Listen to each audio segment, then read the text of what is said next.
आप सभी को राधे राधे। केम छो खम्बा खानी। मैं अमित कुमार, स्टडी अफेयर्स के यूट्यूब चैनल में आपका बहुत स्वागत है। आज की क्लास में हम जो पढ़ने वाले हैं वो है गवर्नर, यानी बीते दिनों हमने टॉपिक पढ़ा था राज्यपाल। हमने राज्यपाल में क्या क्या पढ़ा था, आइए एक मिनट में जान लेते हैं। राज्यपाल, ठीक है। हमने इस टॉपिक के अंतर्गत जो पढ़ा था बीते क्लास में वो था राज्यपाल की योग्यता, पद की शर्तें, ठीक है, उनका कार्यकाल, उनकी नियुक्ति, शपथ। हमने इन सब बातों के ऊपर पूरी क्लास में चर्चा की थी और जाना था संपूर्ण विश्लेषण राज्यपाल के बारे में। आज जो राज्यपाल की क्लास दूसरी कड़ी है, इस कड़ी में हम जानेंगे राज्यपाल की पावर, यानी राज्यपाल की शक्तियाँ क्या होती है उनके बारे में जानेंगे, ठीक है। तो आइए यहाँ से अपनी कक्षा को आगे बढ़ाते हैं।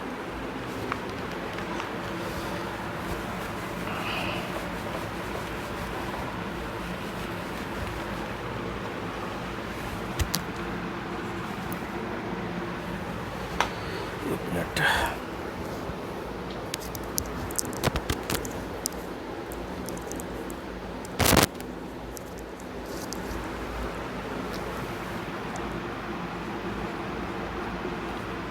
राज्यपाल की शक्ति। राज्यपाल की जो शक्ति होती है वो 3 प्रकार की होती है, क्रम से जानते हैं। पहली शक्ति होती है कार्यकारी शक्ति, दूसरी शक्ति का नाम है विधायी शक्ति और तीसरी शक्ति का नाम है न्यायिक शक्ति। हम राज्यपाल की ये तीनों शक्तियों के बारे में बारी बारी से पूरी चर्चा करेंगे। और एक शक्ति और भी होती है, राज्यपाल की विवेकाधीन शक्ति। लेकिन राज्यपाल की विवेकाधीन शक्ति जो होती है वो हमारे संविधान में वर्णित नहीं है, इसका जिक्र नहीं है। इसलिए मुख्य रूप से राज्यपाल की हम 3 शक्तियों को पढ़ते हैं, जानते हैं, और उन राज्यपाल की जो विवेकाधीन शक्ति है उसको भी पढ़ते हैं, लेकिन अलग से, ठीक है। तो पहली बात,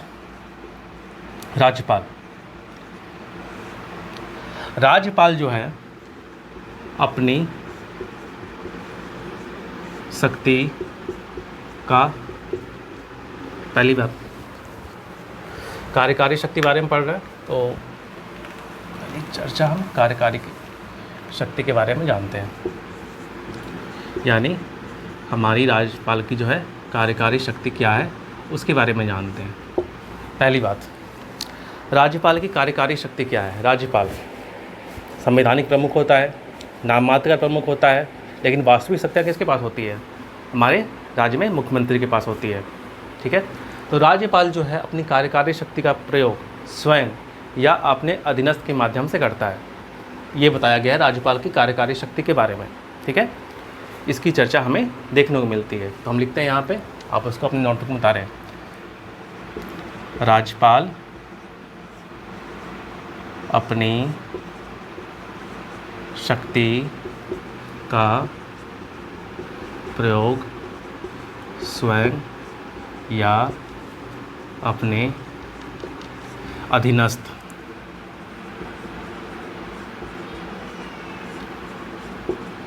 के माध्यम से करता है, ठीक है। और इसकी जो चर्चा है आर्टिकल, राज्यपाल की कार्यकारी शक्ति के बारे में चर्चा आर्टिकल 154 में दी गई है, ठीक है। और यहाँ पे एक अपवाद भी है, राज्यपाल की विवेकाधीन शक्ति का वर्णन हमारे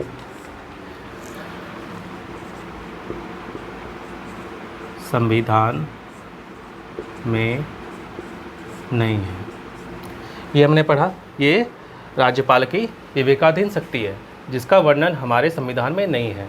हमने कार्यपालिका शक्ति के बारे में पढ़ा कि राज्यपाल की अपनी शक्ति का प्रयोग स्वयं करेगा या अपने अधीनस्थ के माध्यम से। उसके अधीनस्थ कौन होते हैं? जितने भी पद है जो इनकी नियुक्ति राज्यपाल करता है उनके अधीनस्थ हो गए, महाधिवक्ता हो गए, फिर उच्च न्यायालय अधीनस्थ न्यायालय के न्यायाधीश हो गए, यानी राज्य लोक सेवा आयोग के अध्यक्ष एवं सदस्य हो गए। ठीक है, तो अपने अधीनस्थों के माध्यम से वो अपनी शक्ति का प्रयोग करेगा। लेकिन राज्यपाल की कुछ विवेकाधीन शक्तियाँ भी होती है जिनका वर्णन संविधान में नहीं है, ये अपवाद स्वरूप है। अब राज्यपाल की विवेकाधीन शक्ति कौन कौन सी है, इनका वो उपयोग अपने विवेक के अनुसार, अपने स्वयं विवेक के अनुसार राज्यपाल समय समय पर करते आया है। तो उसके बारे में हम पूरी चर्चा करते हैं, राज्यपाल की विवेकाधीन शक्तियों के बारे में। ठीक है, आपने ये पूरी जो है नोट्सबुक में हमने लिख लिया या स्क्रीनशॉट ले लो आप। अब यहाँ से अपने आगे बढ़ते हैं।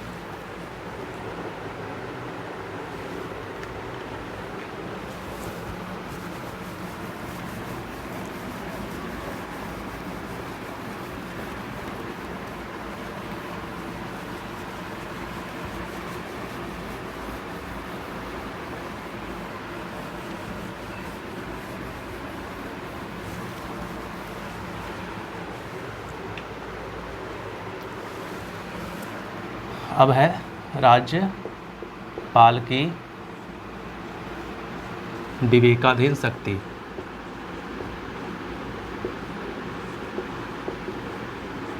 अब राज्यपाल की विवेकाधीन शक्ति क्या है, हम उसके बारे में पढ़ेंगे, जानेंगे। ठीक है, पहली बात, राज्यपाल जो है किसी बिल्स यानी विधेयक को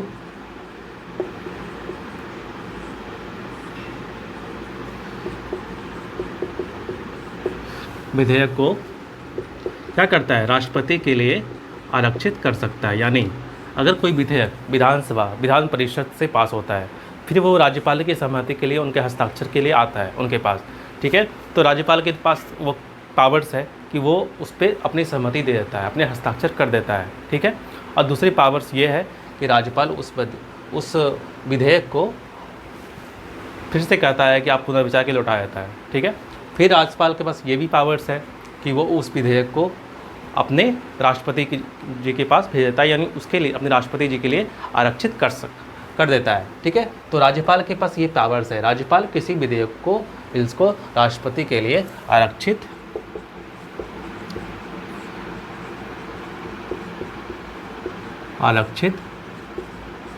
कर सकता है, और इसका वर्णन हमारे संविधान में है अनुच्छेद 200 में। यानी हमारे संविधान अनुच्छेद 200 ये कहता है कि राज्यपाल किसी बिल्स को, किसी विधेयक को राष्ट्रपति के लिए आरक्षित कर सकता है। पहला राज्यपाल की विवेकाधीन शक्ति ये हो गई, और दूसरी क्या हो गई, किसी भी राजनीतिक दल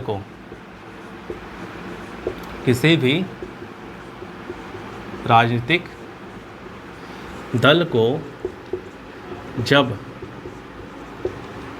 स्पष्ट बहुमत नहीं मिलता है तो वह अपने स्व विवेक पर निर्णय ले सकता है। यानी दूसरी जो कड़ी है इसमें क्या कह रहा है, किसी भी राजनीतिक दल को जब स्पष्ट बहुमत न मिलता है तो वह अपने स्वयं पर निर्णय ले सकता है। यानी इसका मतलब ये है कि जब चुनाव होते हैं, ठीक है, जब विधानसभा का चुनाव होता है, ठीक है, बहुत सारी पार्टियां, बहुत सारे दल आपस में सबको जब फाइनल वोटों की गिनती होती है, अगर किसी भी दल को अगर मेजॉरिटी सरकार बनाने के लिए नहीं मिलती, यानी स्पष्ट बहुमत नहीं मिलता है, तो वह अपने स्व विवेक के आधार पर ये निर्णय कर सकता है कि कौन सी दल, कौन सी पार्टी, कौन सी गठबंधन जो भी है, कि वह अपने स्व विवेक पर निर्णय ले सकता है कि कौन सी दल आके सरकार बनाए। ठीक है, इसके लिए वो आमंत्रित कर सकता है। तो यह जो पावर्स है ये राज्यपाल की विवेकाधीन शक्ति के अंतर्गत आती है। इनके आधार पर वह अपने स्व विवेक यानी स्व विवेक के आधार पर वो निर्णय करता है। समझ में आ गया। और तीसरी जो पॉइंट है हम उसके बारे में पढ़ेंगे, राष्ट्रपति शासन की उद्घोषणा, यानी राष्ट्रपति शासन की जो उद्घोषणा होती है, राष्ट्रपति शासन की उद्घोषणा राज्यपाल की सिफारिश पर की जाती है। यानी इसमें राज्यपाल की भूमिका बहुत अहम होती है। राज्यपाल की सिफारिश पर की जाती है, ठीक है। यानी राष्ट्रपति शासन जब लगता है, जब राष्ट्रपति शासन कब कब लगाया जाता है, जब हमारी जो राज्य में ऐसी स्थिति उत्पन्न हो गई है, जब राज्य सरकार अपने संविधान के इतर कार्य नहीं कर पाती, ऐसी अराजकता फैल जाती है, या केंद्र सरकार के जो भी आदेश होते हैं उनको राज्य सरकार अपने राज्य में इम्प्लीमेंट नहीं कर पाती, उसके इतर काम करती है, तो ऐसी स्थिति में राज्यपाल राष्ट्रपति को वहाँ पे उस राज्य में राष्ट्रपति शासन के लिए लगाने के लिए सिफारिश कर सकता है। और यह पावर्स होती है राज्यपाल की विवेकाधीन शक्ति के अंतर्गत आती है। तो हमने स्पष्ट शब्दों में यहाँ पे लिखा है, राष्ट्रपति शासन की उद्घोषणा जब भी होगी वो राज्यपाल की सिफारिश पर की जाएगी। समझ में आ गया? अब चौथा पॉइंट क्या है? चौथा पॉइंट मैं ऊपर लिख देता हूँ, ठीक है। आप तब तक ये सारी कुछ अपने नोटबुक में उतार लो।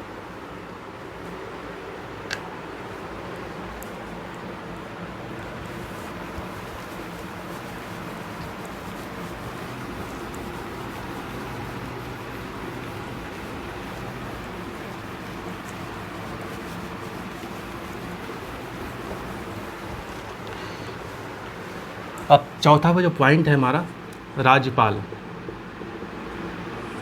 मुख्यमंत्री एवं मंत्री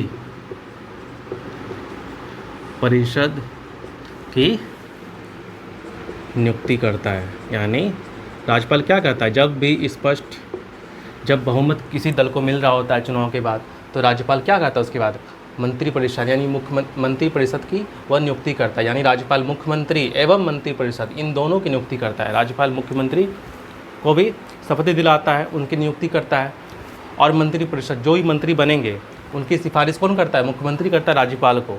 फिर राज्यपाल जो है जो भी मंत्री बनेंगे उन सभी मंत्री को शपथ दिलाता है बारी बारी से। तो मंत्री परिषद फॉर्म हो गई, ठीक है।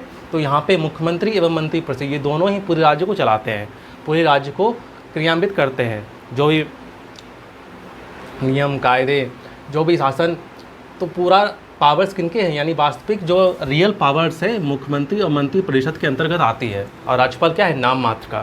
समझ में आ गया? संवैधानिक प्रमुख है, मुख्यतः पावर्स मुख्यमंत्री और मंत्री परिषद राज्य को चलाने के अंतर्गत आती है। तो इन दोनों की नियुक्ति जो होता है कौन करता है, राज्यपाल, ठीक है।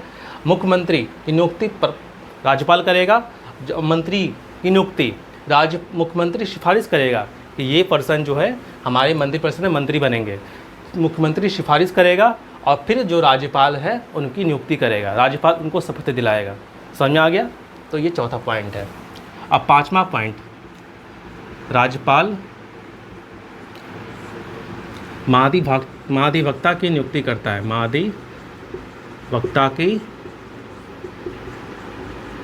नियुक्ति करता है, यानी हमारे जो राज्य में जो न्यायिक जो पद है, जो कानून सलाहकार है, यानी जो भी कानून के लिए है जो सलाह देना होगा राज्यपाल को जो राज्य में, तो कौन होता है, महाधिवक्ता होती है, ठीक। इनकी नियुक्ति कौन करता है, राज्यपाल करता है। समझ में आ गया?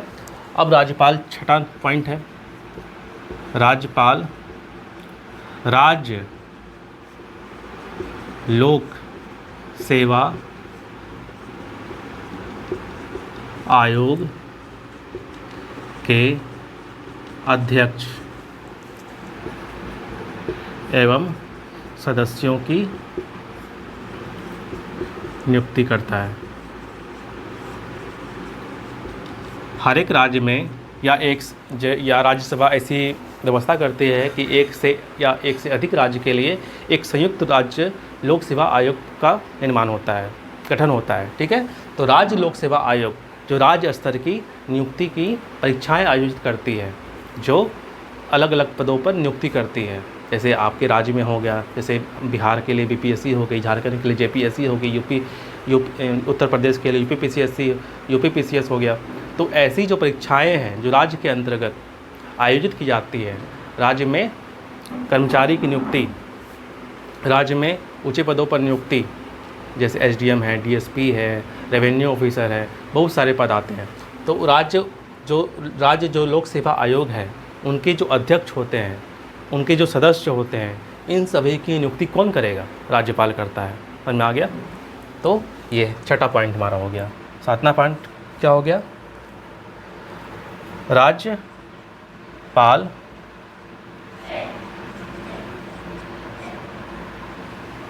वित्त आयोग का गठन एवं उनके सदस्यों की नियुक्ति करते हैं। हमने ये सातवां पढ़ा।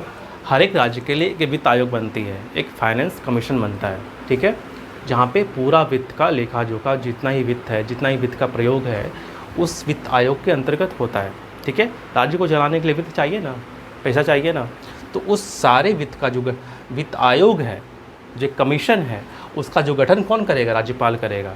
और उसके जो सदस्य हैं जो काम करते हैं उसके अंतर्गत, उनकी नियुक्ति कौन करता है? राज्यपाल करता है। यानी राज्यपाल जो होता है, राज्य के अंतर्गत जो भी महत्वपूर्ण पद होते हैं, जो भी महत्वपूर्ण कमीशन होते हैं, जो आयोग होते हैं, उनके सदस्यों की नियुक्ति राज्यपाल करता है।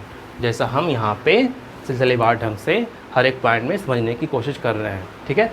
तो हम यहाँ 4, 5, 6, 7 तक पढ़ें, आगे पढ़ते हैं, तब तक आप इसे उतार लो।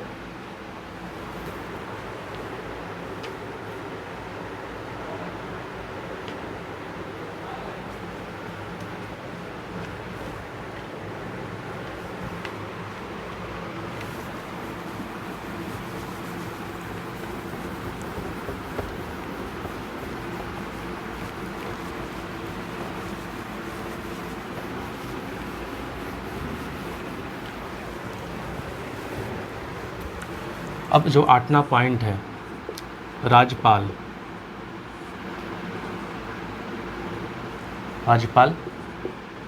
राज्य के विश्वविद्यालय के वाइस चांसलर, जो वाइस चांसलर होते हैं, हर एक विश्वविद्यालय के होते हैं ना वाइस चांसलर, तो उनकी नियुक्ति राज्यपाल करता है। वाइस चांसलर की नियुक्ति करते हैं एवं वह राज्यपाल, जो भी राज्यपाल है, वह स्वयं भी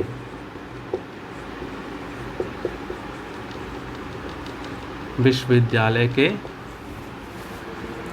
के चांसलर होते हैं। ये हमने पढ़ लिया राज्यपाल की सारी विवेकाधीन शक्ति। यानी राज्य में जितने विश्वविद्यालय होंगे, जितनी यूनिवर्सिटीज़ होंगी, उनके जो वाइस चांसलर है, वीसी हैं, उनकी नियुक्ति कौन करेंगे? राज्यपाल करेंगे।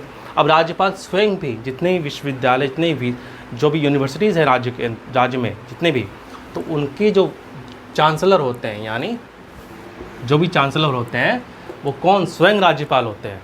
यानी वो सारे विश्वविद्यालय को देखते हैं। समझ में आ गया? तो हमने ये 8 पॉइंट राज्यपाल की विवेकाधीन शक्तियों के बारे में स्पष्ट रूप से पढ़ा, जाना। ये राज्यपाल की विवेकाधीन शक्ति अपने आप में बहुत ही महत्वपूर्ण है, जिनका प्रयोग वह अपनी विवेक के अनुसार करता है। समझ में आ गया? अब राज्यपाल की विधायी शक्ति के बारे में पढ़ेंगे। समझ में आ गया? तो आगे हम विधायी की शक्ति के बारे में पढ़ते हैं। तब तक आप ये उतार नोटबुक में लिख लो।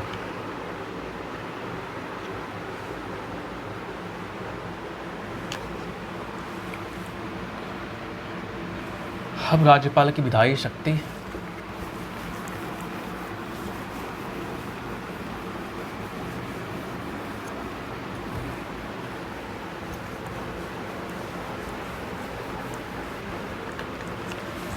अब है विधायी शक्ति।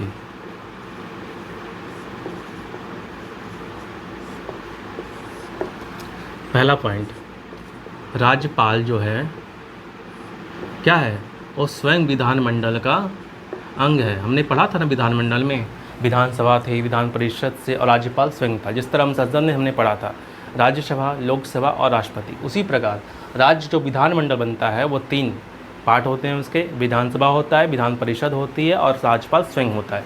तो उसी तरह राज्यपाल विधानमंडल का भाग है, हमने ये पढ़ा। ठीक है, राज्यपाल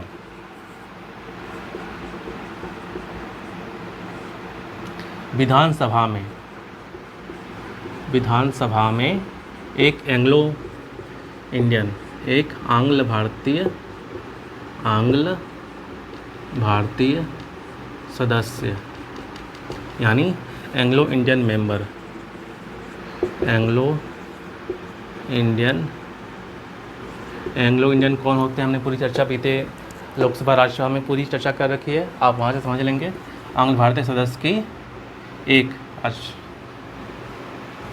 विधानसभा में एक, सॉरी यहाँ पे एक लिख लीजिए। ठीक है, एक आंग्ल भारतीय सदस्य यानी एंग्लो इंडियन मेंबर्स की नियुक्ति करता है।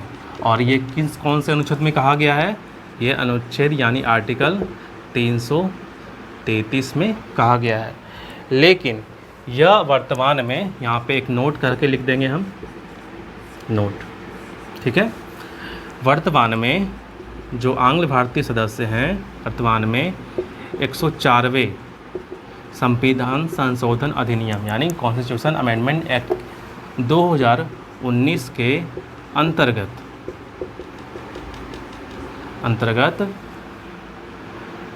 विधानसभा में एक आंग्ल भारतीय सदस्य की नियुक्ति एंग्लो इंडियन मेंबर्स की नियुक्ति को डिसकंटिन्यू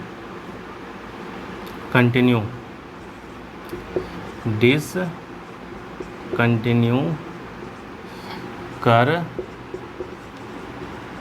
दिया गया है।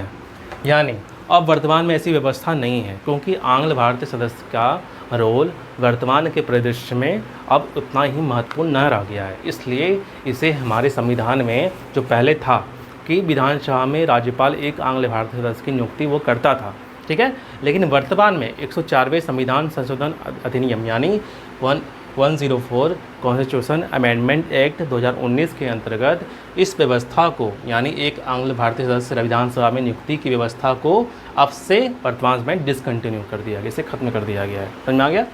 अब हम इसके आगे पढ़ते हैं। अब तीसरा जो पॉइंट है, राज्यपाल विधान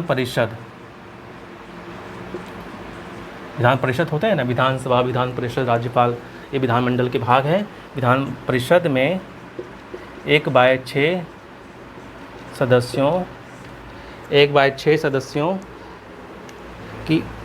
सदस्यों को मनोनीत करता है, यानी मनोनीत करता है। ये राज्यपाल के पावर्स हैं, यानी राज्यपाल विधान परिषद में उनको एक पावर्स दिया गया है कि वो कुल संख्या का 1/6 सदस्य वो वहाँ पे मनोनीत करें। समझ में आ गया? अब एक अनुच्छेद 213 के अंतर्गत क्या है, अनुच्छेद 213 क्या कहता है, राज्यपाल अध्यादेश यानी ऑर्डिनेंस, अध्यादेश, मैं ऊपर लिख देता हूँ, यहाँ पे आपको दिखाई नहीं देगा, आप तब तक ये पूरी जो है नोटबुक में उतार लीजिए।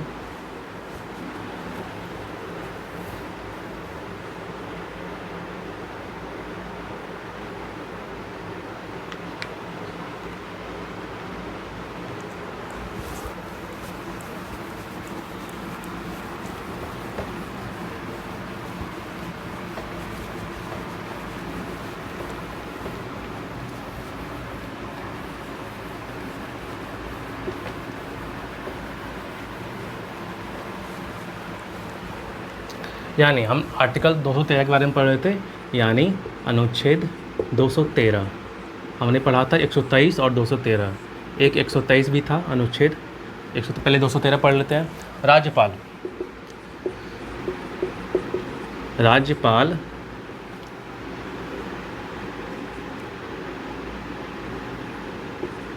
राज्य में अध्यादेश, अध्यादेश को प्रख्यापित कर सकता है। समझ में आ गया? ये आपका आर्टिकल 213। अब अध्यादेश ऑर्डिनेंस क्या होता है, यानी अध्यादेश को हम ऑर्डिनेंस भी कहते हैं, और इंग्लिश में ORDINANC, यानी ऑर्डिनेंस, यानी अध्यादेश हिंदी में हो गया और इंग्लिश में ऑर्डिनेंस हो गया। तो ऑर्डिनेंस यानी अध्यादेश, ये कब पारित होगा, कब ये राज्यपाल को अधिकार है कि ऑर्डिनेंस हो लाए। अब देखिए कंडीशन होते हैं कुछ। जब राज्य में राष्ट्रपति शासन लगा तो केंद्र सरकार पूरा जिम्मा राज्य का ले लेती है, ठीक है।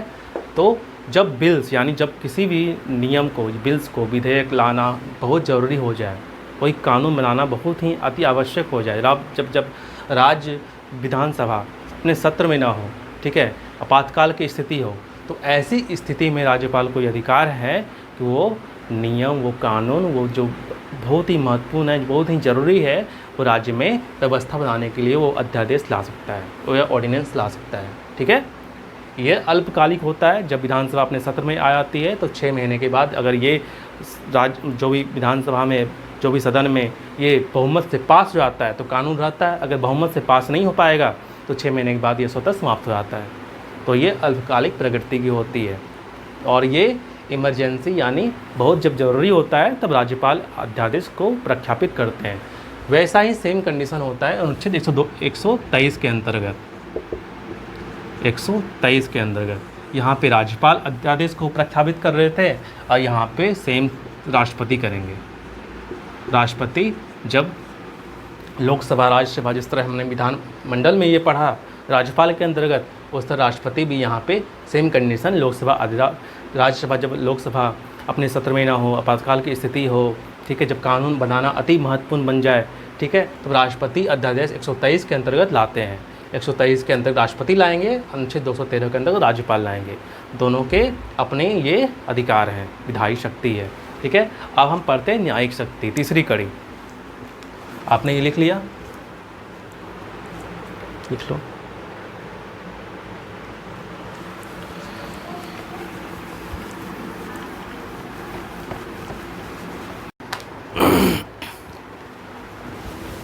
तो हम राज्यपाल के न्यायिक शक्ति के बारे में पढ़ रहे थे, आइए जानते हैं न्यायिक शक्ति। राज्यपाल की न्यायिक शक्ति के अंतर्गत राज्यपाल जो है उच्च न्यायालय के यानी हाई कोर्ट के न्यायाधीश यानी जस्टिस जो है उनकी नियुक्ति करता है। नियुक्ति राष्ट्रपति करते हैं, लेकिन सिफारिश किनकी लगती है? राज्यपाल की लगती है, क्योंकि राज्य में हर एक राज्य में या एक से अधिक राज्य में कुछ न्यायालय हाई कोर्ट होता है, ठीक है।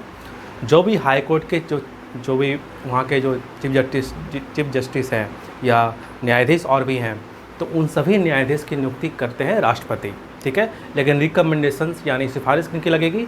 वो राज्यपाल साहब की लगेगी। तो ये लिखेंगे पहला पॉइंट, राज्य उच्च न्यायालय के न्यायाधीश की नियुक्ति राष्ट्रपति करते हैं। किसकी सिफारिश? हम ब्रैकेट में राज्यपाल की सिफारिश यानी रिकमेंडेशंस पर। ये हमने पढ़ लिया। अब देखिए, राज्य में हाई कोर्ट होता है, फिर डिस्ट्रिक्ट कोर्ट भी होता है, और उसके नीचे वाले कोर्ट भी होते हैं, अधीनस्थ न्यायालय, यानी उनको अधीनस्थ न्यायालय कहते हैं। तो राज्यपाल को ये पावर्स है, राज्यपाल राज्य में अधीनस्थ न्यायालय के न्यायाधीश यानी डीजे हैं, डिस्ट्रिक्ट कोर्ट न्यायाधीशों की नियुक्ति करते हैं। हमने ये पढ़ा।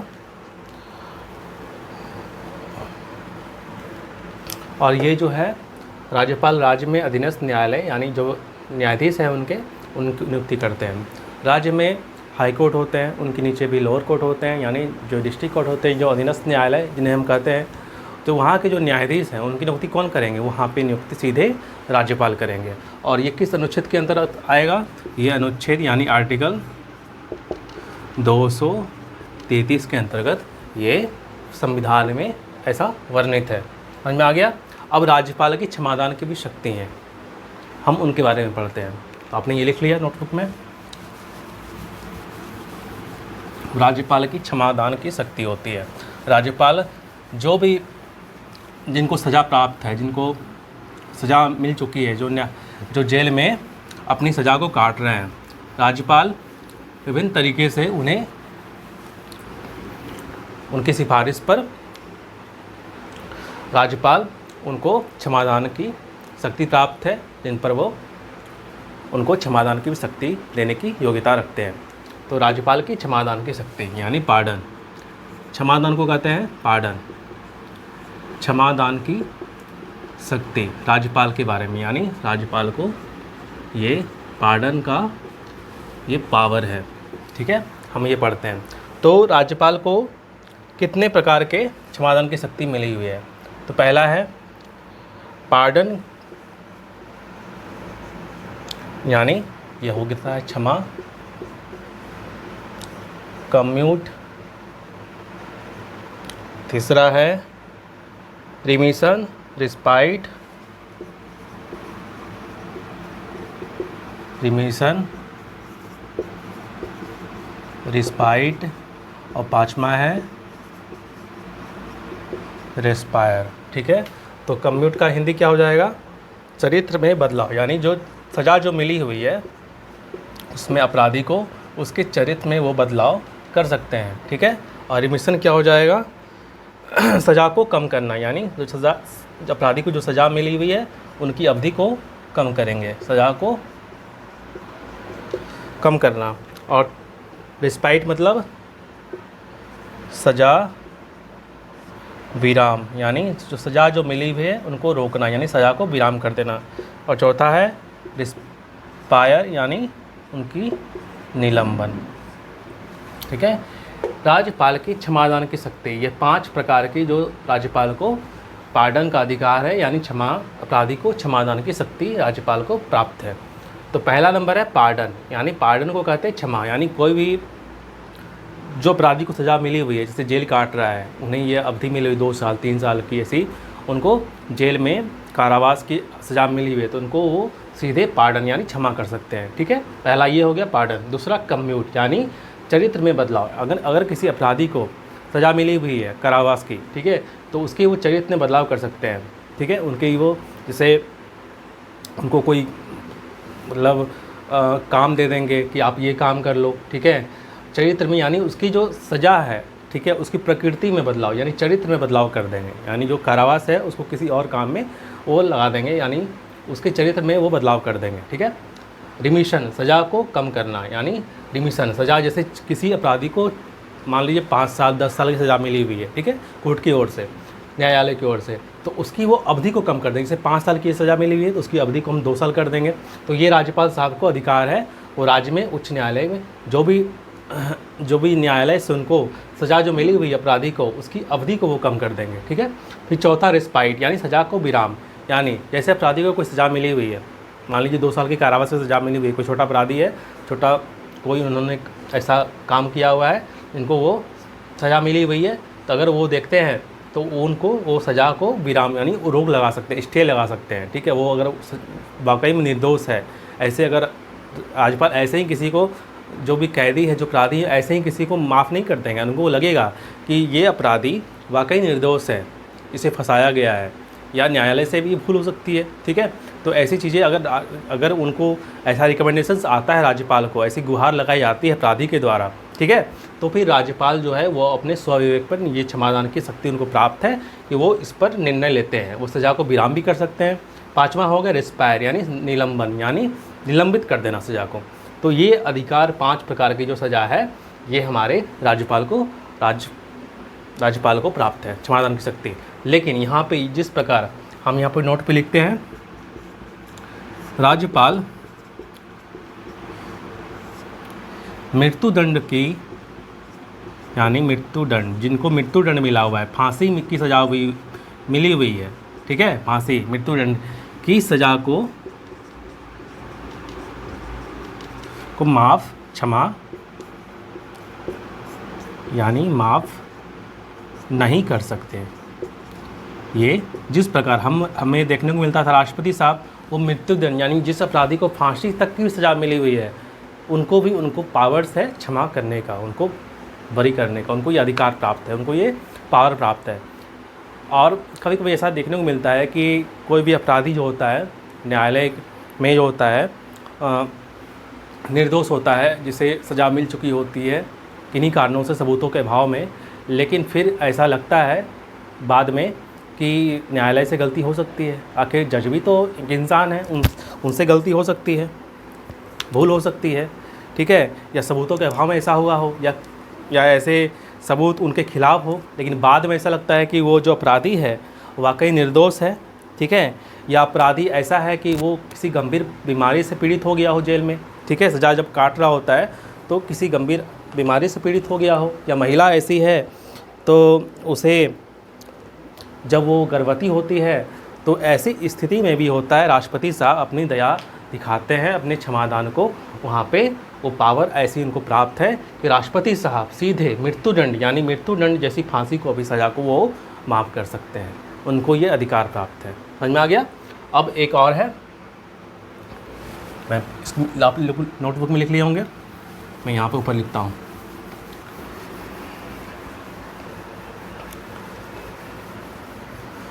एक तो ये हो गया कि राज्यपाल जो होता है अपवाद था, हमने अपवाद में पढ़ लिया कि राज्यपाल मृत्युदंड की क्षमा को, यानी मृत्युदंड की क्षमा को माफ़ नहीं कर सकते हैं, ठीक है। और दूसरा, राज्यपाल सैन्य कानून यानी मार्शल लॉ, मार्शल लॉ किसे कहते हैं, जो आर्मी लोग के, जो हमारे सेना हैं, जवान हैं, उनकी जो विधियां अलग होती है, ठीक है, तो उनको जो भी सज़ा मिली होती है मार्शल लॉ, ठीक है, उनको राज्यपाल सैन्य कानून मार्शल लॉ को माफ़ यानी क्षमा नहीं कर सकते, यानी मार्शल लॉ में उन्हें ये अधिकार प्राप्त नहीं है कि राज्यपाल वहाँ पे हस्तक्षेप करे, ठीक है। और तीसरा, राज्यपाल जो है राज्य में राज्य विधि से संबंधित विषय में क्षमा दान की शक्ति रखते हैं, यानी वो संघ सूची के विषय में अगर किसी को अपराधी को अगर सज़ा मिली हुई है, ठीक है, तो राज्यपाल वहाँ पे हस्तक्षेप नहीं कर सकते। अगर मान ले जाए, अगर कोई अपराधी अगर मध्य प्रदेश का है, तो थोड़ी बिहार के राज्यपाल जो है मध्य प्रदेश के अपराधी को वहाँ पे उनकी जो क्षमादान की शक्ति रखेंगे, मध्य प्रदेश के में जो अपराधी है जो सज़ा काट रहा है उनको माफ़ कर देंगे, ऐसा नहीं होता है। अपने राज्य में उनको पावर प्राप्त है कि राज्यपाल अपने राज्य में राज्य विधि से जो भी कानून जिनको सज़ा मिली हुई है अपराधी को, उनको वो क्षमादान की शक्ति रखते हैं, ठीक है। तो हमने यहाँ स्पष्ट रूप से देख लिया, एक अपवाद भी था और एक दो भी नोट में हम लिखाया 2 और 3 पॉइंट, और ये एक पहला पॉइंट मृत्युदंड। तो हमने ये 3 अपवाद जो है राज्यपाल क्षमादान की शक्ति के बारे में देख लिया कि ये अपवाद भी है, समझ आ गया। तो यहाँ पे होता है हमारा जो राज्यपाल का जो पूरा जो चैप्टर है, थ्योरेटिकल क्लास है, यहाँ पे ख़त्म होता है। अब आप जो है किसी भी MCQ, किसी भी पब्लिकेशन की MCQ PCS का सॉल्व कर लो, UPSC सब कर लो, या 1 डे एग्ज़ाम का सॉल्व कर लो, राज्यपाल के जितने भी MCQ हैं अब आपसे पूर्णतः बनेंगे। अब आपको कहीं भी कोई दिक्कत परेशानी नहीं आने वाली है। मैंने पूरी राज्यपाल टॉपिक को पूरा संपूर्ण विश्लेषण आप लोग के सामने कर दिया। ठीक है, अब आपसे कहीं कोई परेशानी, कोई दिक्कत नहीं होने वाली है। ठीक है, आपकी यहाँ पे आज की थियोरेटिकल क्लास पूरी हुई। एक दो फैक्ट्स हैं वो आप देख सकते हैं। ठीक है, मैं यहाँ पे कुछ फैक्ट्स दिखा देता हूँ राज्यपाल के बारे में, जो करंट के न्यूज़ में भी पूछ लिए जाते हैं और एग्ज़ाम में अक्सर पूछे गए हैं। तो एक दो फैक्ट्स राज्यपाल के बारे में वो हम देख लेते हैं। अब हर स्टेट के, जैसे मैं जो राज्य विशेष जो परीक्षाएं होती हैं उनमें कुछ फैक्ट्स ऐसे होते हैं। जैसे बिहार की बात कर रहा हूँ, बिहार में ऐसे कितने राज्यपाल हैं, राज्यपाल बने जो बाद में राष्ट्रपति के पद तक पहुँचे। ये कितने हैं? पहला आपको रिसेंटली नाम याद होगा, दो ऐसे हैं। ठीक है, पहला आपको याद होगा डॉक्टर जाकिर हुसैन। ये पहले हैं ऐसे राज्यपाल थे, बिहार में बने थे, जो बाद में राष्ट्रपति की पद तक पहुँचे। और दूसरे हैं डॉक्टर रामनाथ कोविंद। ये तो रिसेंटली है, जो बिहार में राज्यपाल में अपनी सेवा दे चुके थे। ठीक है, जो बाद में यहाँ पे वो राष्ट्रपति के पद तक पहुँचे। और एक ऐसी अभी तक बिहार में क्या है कि कोई भी बिहार में अब तक कोई महिला राज्यपाल नहीं बनी है। कोई महिला राज्यपाल नहीं बनी है। जैसे गुजरात में बन चुकी है, मध्य प्रदेश में बन चुकी है, अभी वर्तमान में उत्तर प्रदेश में भी है आनंदीबेन पटेल। तो इस तरह बिहार में अब तक कोई महिला राज्यपाल नहीं बनी है। लेकिन बिहार की एक महिला है जो केरल में वहाँ पे राज्यपाल बनी है। तो एक फैक्ट यहाँ पे हो गया, बिहार की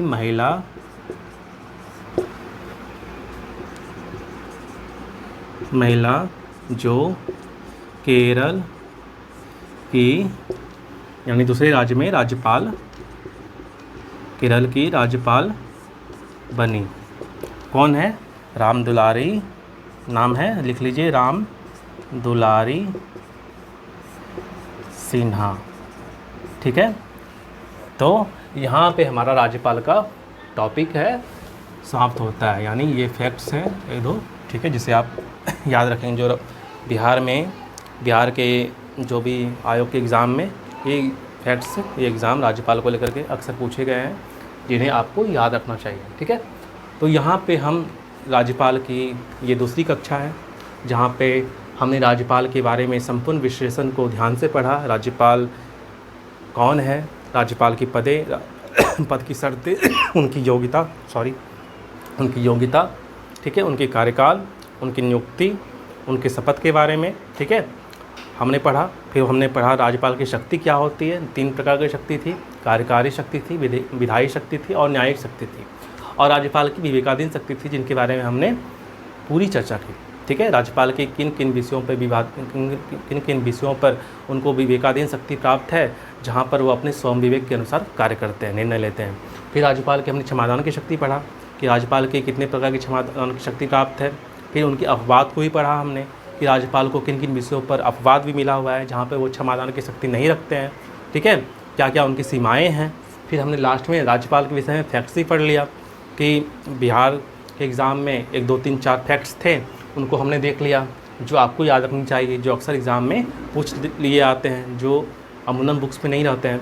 ठीक है, तो ऐसे जो फैक्ट्स भी है, आपके प्रश्न किसी भी आप बुक से सॉल्व करो, अब आपके प्रश्न सारे के सारे MCQ बनेंगे। हमारा उद्देश्य यही रहता है कि यहाँ पे जो भी चीज़ें पढ़ाई जाए, आपको जो भी कक्षा यहाँ पे हो थ्योरी की, उस ऐसी हो जहाँ पे आपको सरल भाषा में समझ में आए और आप जो भी MCQ किताब से सॉल्व करें, ठीक है, वो आपको सारे MCQ बने और एग्ज़ाम में भी आप अच्छा स्कोर कर पाओ, कहीं भी कोई परेशानी वाली बात ना आए। ठीक है, तो बताइए, आपको ये क्लास पूरी राज्यपाल की 2 पार्ट में पूरी कक्षा आज यहाँ पे समाप्त होती है। आपको कैसी लगी। अगर कोई कमी है, कोई आपकी सुझाव हैं, तो आप प्लीज़ कमेंट्स में हमें बताइए, हम उस पर ज़रूर अमल करेंगे।